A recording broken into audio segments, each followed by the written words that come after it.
phenomena, Yeah. and all the things have to be revised accordingly, Yes, the absolutely. policies, because it is an iteratory process where you go back, you consult the circumstances, and then you come back and change your policies. Yeah, because extreme heat exposure, I'm just going to mention Yeah. a few of the effects it can have on our people, is it causes heat stroke, exhaustion, higher mortality, like you mentioned as well, and it worsens existing conditions that a person might have, any existing illnesses. So it can have very adverse effects to the country, even to the health system as well, and of course to families and those individuals involved. So I think we'll need to kind of evolve this policy as well to protect the people working outdoors in such extreme heat. That is very true. Even countries like, although they do not fall under the developed countries, for example, UAE and others, they also, I mean, there right now, what's really happening is that under the sun, the temperature is 60 degrees, which is, although the temperature, the recorded temperature so far is 52 degrees centigrade ever in the world, and that has happened this year. So which means that the more you are exposed to heat, the more you are working under it. Of course, you have the tendency, I mean, because human capacity or human body doesn't have that kind of capacity to hold such a temperature. So it is going to, of course, have impact on the economy as well. As I said, that human capital, which is the basis for any economy, is going to be impacted, which is to say the health and education of people. Yeah. Because when you cannot even, as you see that many of the, in extreme heat, even children cannot go out and go to school. Right. So many of the, I mean, as you know, in Europe also they have closed down schools because of the heat wave. Yes, exactly. So you can imagine that what will happen in South, which already has extreme temperatures since, according to the ILO, with a 1.5 degrees centigrade rise of temperature, 2.2% drop in work hours will take place, which causes about a $2.4 trillion hit cost to the economy, which is huge, you know, for the entire world. But we're talking about impact otherwise as well, other than labor, of course, is changing rain patterns and rising sea levels and loss of biodiversity, all of these things. Which of these do you feel are most dangerous to Pakistan right now? We know that we have a water shortage issue going on, and then we also know about the heat waves and all. What else? Glacier melts is a problem for us as well, right? So would you like to elaborate on that? Okay, so Pakistan is in a way lucky to have, it's a resource-rich country. Yes. And at the same time, it has different topographies, from very cold places to very, like warm places. So I think Pakistan will be badly hit because we are primarily dependent on agriculture. And with climate change, your resources such as water, as you said, these will be impacted. So when natural resources are impacted, most of the people, their livelihood is attached to it. So once your livelihood is attached to it and it starts diminishing, then of course it is going to badly hit you. So it's also the microeconomy, or I would say that how locals are going to cope with it. Because being a poor country, we do not have, cannot have that kind of advanced coping mechanisms. You would have seen when we had floods, you have seen when we have heat waves, we can actually deal with it by awareness raising and other things, but we do not have state-of-art technologies or innovative ways to sort of protect our people. So that too increases our vulnerability, and vulnerability is actually defined by how prepared a country is. So how well are we doing with our preparation? The 10 billion tree tsunami was, I think, one great step towards combating the effects of climate change. We all know the effects of forests and trees, how positive that can be. But what else can this current government do to protect Pakistan from the adverse effects of climate change? See, there are two things that one has to do under the threat of climate change. One is adaptation and one is mitigation. So when we say mitigation, that is a global contribution that we have to do, which is to say to curtail our emissions. Although Pakistan is not at the highest level of emissions, we just have contribution of 0.08 in the entire, emissions, which is very less. But at the same time, I would say that in mitigation, yes, we are going ahead, we are planting trees, we are doing all that the world actually is advocating for. But at the same time, under adaptation, as I already said, that we need to do more innovation, we need to invest in our human capital, which is to say that in universities, we should be able to bring it on the agenda to actually innovate in order to protect ourselves. Because one of the things which is an issue and which is a contentious issue in the kind of negotiations predictions we have every year is that technology transfer, innovation transfer from developed countries to developing countries is very bad. And this is exactly what developing countries are fighting for. Right. Because they are saying that at least give us that technology because you polluted. Now please give us coping mechanisms. But unfortunately, that is not happening because we need to grow as well economically. So if we cannot grow in the same pattern as developed country might have, like for example using coal and other things, but at least we need some kind of new innovative ways to do that. And we are not rich enough to innovate to a level where we can just change things overnight. Yeah. So if there is something which is already existing, we can actually take it. But that is exactly a contentious issue where they do not want to transfer that. But we are doing well, we are doing good. But for adaptation, of course, you need to have money in your kitty as well. Because, I mean, as you know, your entire infrastructure is washed out when you have floods. Your entire fields are washed out, your wheat, your other things. So you see how this time, as you said, as you see the rainfall pattern shifted and we had loss of wheat. Yeah. So saying that it is also going to sort of inculcate food insecurity and and not only food insecurity in terms of actually the availability of food, but also the nutritious value of food, because our soil is losing the nutrients because there's more precipitation, there's more heat. So we have to actually see how we can actually do more innovation, and that is exactly what is required. We have one of the best things is that we have youth bulge. Although it is a rhetoric, everybody is saying we have youth bulge, but the good part is that even the current government is actually trying to invest into youth, and I happen to actually have designed Green Youth Movement as well with Mr. Osman Dar, and I think with HEC we'll be implementing it soon, and the entire idea is exactly the same thing, to do green innovation, incubation and innovation, which is to say that you find solutions which can help us counter climate change. Right. Speaking about technology, prior governments, you've seen more of a focus on energy which is based on fossil fuels and carbon fuels and all. How far have we come as far as renewable energy is concerned in Pakistan? Why is it that we see so little of it here? Because we do have a lot of solar potential in Pakistan, as well as wind potential, and other hydro electricity has been exploited to an extent, but not to the maximum that it can be. So what do you think about that? How far have we come as far as renewable energy is concerned? I mean, if I say... And how much further do we need to go? Yeah. In previous governments, I think there has been a lot of, like 4 years or 5 years back, all the Grano, for example, these Jampir, for example, windmills and others, there has been a lot of progress, I would say. But at the same time, somewhere we derailed when we introduced coal. And unfortunately, the kind of coal we are using is lignite. In Thar, it is lignite, it is not coal, which means it has more sulfur content, it can pollute more than what we expect, and it has more emissions. So the point is that we do need, that's also realistic, we do need energy mix. But energy mix to what level, that is what we need to determine. Coal is still indigenous. It makes sense economically, but all the import on foreign oil is also causing a problem to our economy. So the renewable energy mix, if it was a little better, would be a mitigating factor, wouldn't it? No, but I mean, what I'm trying to emphasize here is that renewable energy is very much important. Even in our northern areas, many of the I would say civil society has engaged local communities, and it has been going on for years, where they're using hydro, although mini hydro, they have set up those plants and they are sort of supplying energy to their little communities, and they are independent, they don't even have to pay a lot. But at the same time, you have to see these are intermittent. So we do not have that kind of advancement in technology of renewables where you could say that they could carry the base load. This is an argument which is given by most of these people who promote fossils. However, that's why I'm talking about innovation, that we should be able to innovate, but coal is not necessary. That is what I would reiterate. And imported coal, because we are using that in Sahiwal, unfortunately, and you know what we have done? We have actually destroyed the food basket. Sahiwal was a food basket.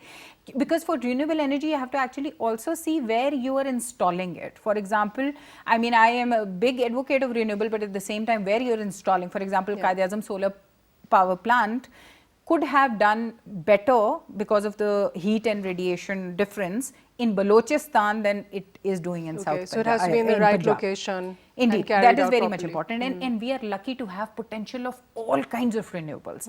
So hydro is not renewable, although, but the mini ones are, because they do not damage that much. So the point being that unless now is the historical time that we can actually avail to empower our communities, which is to say, if we give them their energy production in their hands, instead of putting up more big farms of solar power panels, you can give them PVs, solar, which you install on your rooftops. Yeah, which you're seeing a lot in cities now, Indeed, in the newer developments. because it is going to spoil. See, we have to see nexus when we talk about renewable energy, which is to say food, energy and water access, which is to say that if you're going to occupy an entire land with those panels, then you're also sort of somewhere compromising your food security, So although the one in Bahawalpur is a desert area, but at the same time, the point is that you have to actually allocate and you have to become more efficient. And in Pakistan, I think it has not taken a flight because we were in a hurry. And unfortunately, I'll just say it very bluntly, that previous governments have been using this as an agenda for the vote bank, because of which we were in so much hurry that we did not think sanely, but we just went into it. Yeah, we had an energy crisis and we had to sort it out. So you can actually, definitely we need to. And now with CPEC coming in, we will need more energy. The point is that last year it was this government has actually put an effort to complete many of the CPEC projects. Hence, we have actually, from last year where we were energy deficient, now we have a little bit of surplus, not really surplus. But the point is, when we are going to have industries set up here under the economic zones, we will need more energy. So it is realistic to have, if you have Tharcoal, then you can just have one which is there. Let's not spoil Gwadar by putting up a coal power plant which is in planning, because you will spoil pristine beaches. There are, it is the nesting, place for green turtle. So what we are really doing is we are spoiling our own resources by bringing in all these things, and we are already hit by climate change. So you have to understand the entire nexus. Policies have to have that kind of, and I'm really happy this government is very, very much mindful of, and this is they're very aware about the climate change problem. Exactly. This is the first ever government that has come up with the green agenda, which is quite, because all over the world there is green politics going on. But unfortunately in Pakistan, we were always stuck with this, like, I don't know what kind of problems we were really, dealing with. But I think this is really fortunate that we have a government which is responsive, but at the same time, many of the experts need to be taken on board.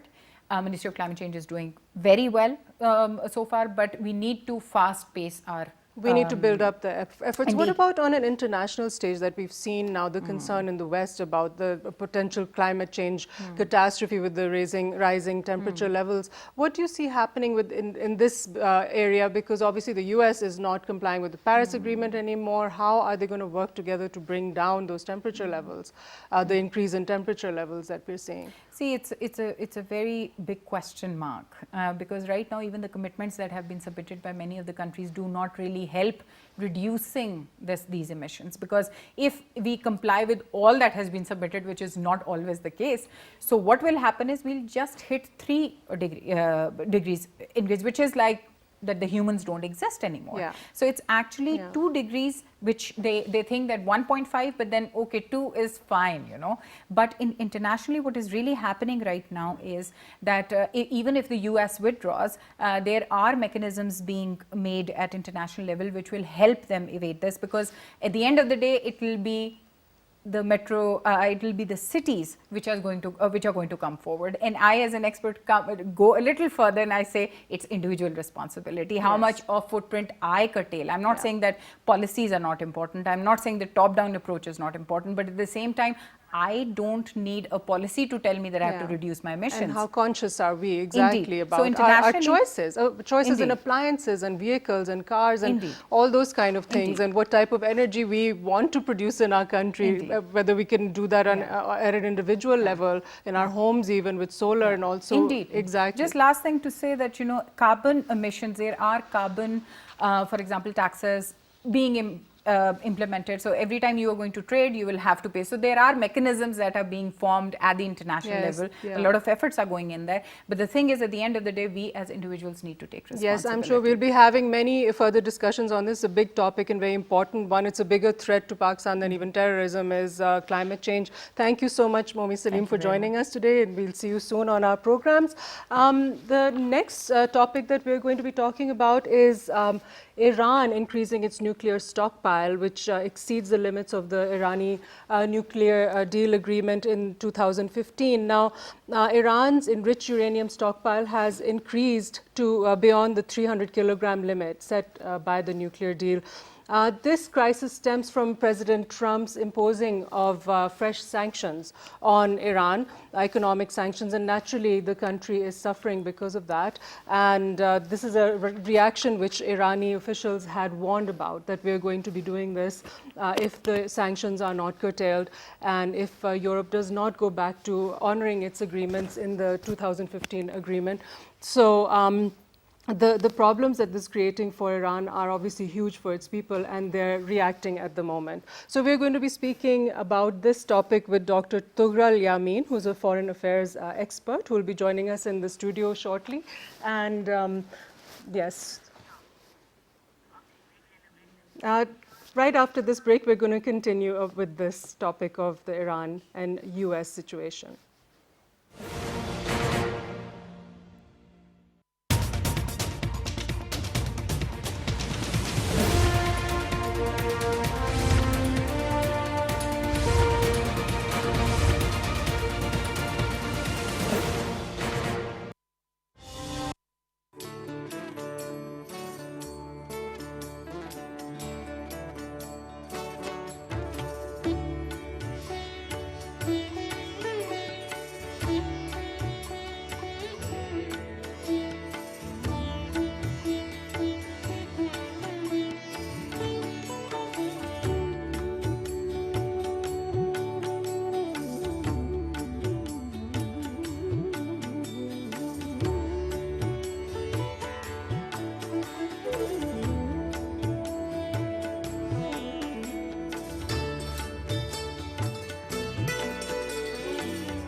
Iran has exceeded its stockpile beyond the 2015 limits set by the nuclear deal, and we're going to speak about this in this segment with Dr. Tughral Yamin. What are its implications for the Persian Gulf and with the US?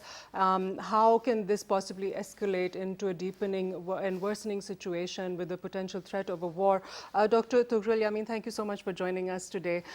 So, sir, this latest development that the uranium stockpiles have exceeded 300 kilograms, what do you say about that? How dangerous is this for the agreement? Naturally, economic sanctions were imposed on Iran, and this as a reaction to that. And Irani foreign minister had said that we are going to exceed this, the stockpile from those 2015 agreed levels, and now they've done it. So what do we expect next, and how dangerous is this for peace in the Middle East? Sharmeen, they cannot make a bomb out of, even if they exceed the low enrichment uranium limits. Right. So they need 90% enriched uranium for weapon grade material. So this is well below the threshold of making a nuclear bomb. What the Iranians are doing is they are upping the ante, and it is just a reaction to what the Americans have done. Americans have even sanctioned their leaders. They have even sanctioned their foreign minister. All top leaders have been sanctioned. Won't have much effect on their movement, because if they want to talk to them, they will give them permission to move. But the Americans are putting all pressure on them. So the people who are worried are Britain has voiced its concern, The Russian foreign minister says it's regrettable, but it had to happen because of the American behavior. It's a consequence of what the Americans are doing. Russians are allied to the Iranians, and Chinese have not expressed any particular alarm over it. So you know that Joint Comprehensive Plan of Action had there was P5+1. So there were the permanent 5, Germany, and also EU was involved, and Iran was also a signatory to the Joint Comprehensive Plan of Action. And it was meant to delay the production time or the breakout time for making the bomb.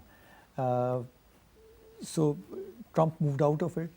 He said it was a bad deal, and it was a deal which was concluded by Obama, and it was bad. You don't do such a thing in international relations. You don't walk out of deals at your whims or fancies. But since Israelis were unhappy with this, so his son-in-law, you know, Jared Kushner, is a Jew, and he is very much pro-Israel. So he moved his capital to Jerusalem, and he moved out of this deal. So naturally, Iranians are upset about it, and they want their oil to be sold. Earlier, the Americans had given special waiver to some of the countries, but that has also been withdrawn. They have put pressure on India, actually, also not to do any deals with Iran. So Iran is under a lot of pressure. So this is one way of reacting to You had the mentioned Jared Kushner's involvement in this. Trump's national security advisor in Bolton. an earlier, John Bolton, he had written in an op-ed in the Wall Street Journal in 2018 that he wants to end Iran's 1979 Islamic Revolution before its 40th anniversary. So he's a lot more aggressive. So as is Mike Pompeo, the Secretary of State. President Trump is, however, reluctant to go into a full-out conflict in the Middle East and even to deploy long-term troops there, because as we've seen, his reluctance to do so. So where do we see this heading? Because there's a lot of aggression with his staff, and President Trump wants to kind of hold back on that aggression. So who do you see prevailing? What do you think is going to happen? There are two types of people. Mostly there are people like Bolton. Even Trump has said, I can obliterate Iran whenever I want to do that. And he sort of lets Bolton be the bad cop in this whole situation. Bolton is a bad cop. He's been very aggressive. He's the arms control guy. He knows about arms control, and he has he's always been against Iran. And when I say Jared Kushner is a Jew, I say he's a pro-Israeli Jew. Jews can be very neutral people also. They cannot be Zionist also. But Jared Kushner, Jared Kushner is a very good friend of MBS also, Mohammed bin Salman. Yes. So they just held a conference in Bahrain where they held a workshop where they said that the Palestinians should forget about their independence or a two-state solution. They should create jobs, and we would generate monies for them. So there are all those people who are pro-Israel in Trump's inner circle, and they want to bring grief to Iran. Whether they can do it or not, as you know, that when the Islamic Revolution came, there was this hostage-taking scene in which they took the people, the diplomats, US diplomats hostage, in the 70s, and they were kept hostage for over a year's time, and there was a botched attempt to rescue them also. So there is a lot of bad blood between the present Iranian regime of Ayatollahs and the Americans. So they are upset with him, but in international relations, you cannot be upset with people for long. Yes. There are no permanent friends or enemies. There are always permanent interests. It's always a fluid situation, and it you needs can, to you evolve. can, you can come near. You cannot remain stuck at 1979. Absolutely. So it is in the interest of Gulf. It is in the interest of Pakistan that this situation does not escalate. And both sides have expressed their need, their preference to not let the situation escalate, and they're both not for going into a full-fledged confrontation or anything like that. Iran and the US, they've both expressed that they want to avert such a interaction. However, Secretary of State Mike Pompeo has said that we're going to bring Iran oil exports to zero. Now, obviously, when Iran's exports come to zero, that has Iran's economy can't survive that. So already they're facing a lot of adverse effects in their economy. They've got a drop in currency. They've got rationing going on over there in their grocery stores and of meat and things like that. Housing and medical costs have increased. They're trying to protect their poor from these effects now, and their currency has devalued, as I've earlier mentioned. So naturally, there's going to be some sort of response and some way to kind of resist what these sanctions have brought to their country. What is Iran expected to do in this situation, and where is this going to end up? This is the question that everyone wants to know. Okay, they don't want a war. At the same time, the National Security Advisor John Bolton asked for a revised military plan to include 120,000 troops to the Middle East. And that's the same number that was deployed to Iraq in 2003. So there's some planning going on, yet they're saying we don't want a confrontation, and yet there is this pressure on Iran. So where is this going to end up? What are we going to see with this going forward? It will be an act of brinkmanship, and it depends on who blinks first. The US President says that I was 10 minutes away from striking on Iran. I stopped my military assets from attacking Iran 10 minutes before the time that was given to him. So clearly he's reluctant, he knows, and he's a person who does not want wars which are a drain on economy. He wants to leave Afghanistan because Yes. he thinks it's a lost cause. So I do not think he would like to indulge in a full-fledged war. I think it will remain pressure tactics. They'll continue to make threatening sounds. They're going to deploy forces. They've already done that. They will continue to, or the Iranians will try to play hide and seek with their tankers and warships. But a small incident can also spark off an incident which cannot be controlled. So when it is a touch and go situation, it's very difficult to control. So even if it's an act of brinkmanship, even then the leaders of the two countries must understand that any small incident, any small missile boat, even having a small mishap with a tanker or warship or could result in some jittery fingers pressing the button. Right. You recall that I think it was some few decades ago when one of the US warships actually fired a missile against an Iranian passenger aircraft, and it was shot down, and 300 or so people died in that. So we already know that the airspace is closed now. The European countries, Western countries are not entering into Iranian airspace after that targeting of the drone. With the sanctions that have been imposed on Iran at the moment, they're relying a lot more on their domestic economy. And how far is that likely to take them before a dire situation comes around? Are they able to sustain this over a period of time? If we take his history an example, the Iranians fought an 8-year war with Iraq, and with Iraq was being fully supported by Saudi Arabia at that time. They had and it was done with the blessing of the United States of America, and the Iranians were really at the bottom level, because after the Shah's departure, the skilled manpower, the military commanders had either been executed or they had run away from Iran. So they were actually fighting a war with hardly any military training. It was more of suicidal attacks. They would go in waves and die. But they fought it for 8 years and survived. So if that is an example, they can survive for 8 years. And obviously if you're... They're quite resilient. Yeah, they're resilient. And you see, sanctions can never be complete. Even in this situation, I don't think Iran is totally friendless. We are smuggling petrol from Iran.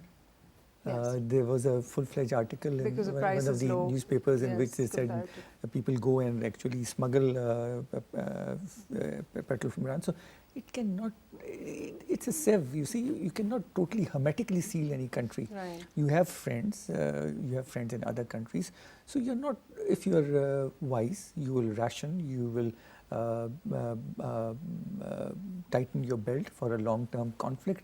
And I don't think you can just kill the Iranian people with starvation. Right. This kind of thing was done against Saddam Hussein also. They imposed a no-fly zone.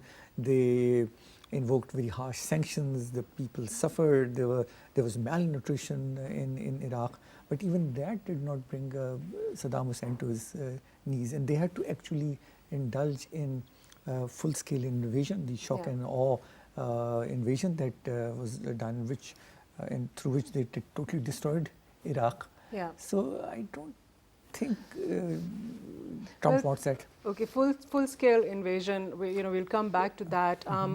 The reason that Trump, the U.S. administration, went back on this deal and imposed sanctions on Iran was because they wanted a better deal, better nuclear deal. Now, what sort of a better nuclear deal do they want, and what is realistic? Because there's a medical grade uranium that Iran wants to develop. If they want to stop that, Iran will want to keep that. And there are other factors also, all the way to regime change or something like that. So what is realistic? What does the Trump administration want from Iran right now? You see, under the Nuclear Non-Proliferation Treaty, Article 4, each country is permitted to indulge in peaceful activities with nuclear technology. You cannot stop any country from pursuing making use of nuclear technology for peaceful purposes, and as you very rightly mentioned, it is used for medicinal purposes. It is used in agriculture for irradiation of weapons, for killing bacteria, for energy, power, peaceful uses. So it's unfair to tell any country not to do it.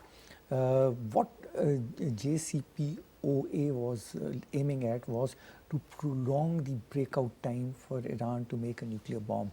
And my estimation was that they had delayed it by maybe 12 years or 15 years, after which perhaps Iran could have fabricated a nuclear weapon. What Israel wants, and so does the US, that they should completely finish their nuclear program. Under the JCPOA, they still had, I think, 500 or 600 centrifuges. They could still make fuel, but they could not keep excess fuel. It had to be sent to other countries. So if that is what the Americans want, it's unfair. It's unfair, right? But depends on how much the Iranians can sustain the pressure. If they think that they cannot, even JCPOA was also negotiated because Iran was suffering under debilitating sanctions, and Iran was to blame. It was indulging in a covert program, nuclear program, which was against the NPT. They are signatories to the NPT. Pakistan is not signatory to the NPT. So nobody can say that your nuclear program is illegitimate. We have not agreed to any such international regime that we will not pursue, will not make nuclear weapons. So it depends on Iranian resilience, how much they can do. Americans will do all possible things to regime change is also one way of doing it. They have already done it, the way they've removed Mossadegh, the prime minister, when Mossadegh was a popular leader and he had nationalized the oil company, and the Americans did not want it. The Shah had actually fled, but there was a bazaar coup which was launched against him. The CIA was very much involved in it. The CIA station chief in Tehran, Kermit Roosevelt, was actually the one who engineered it. So it depends on the Iranian leadership. It depends on the Iranian people.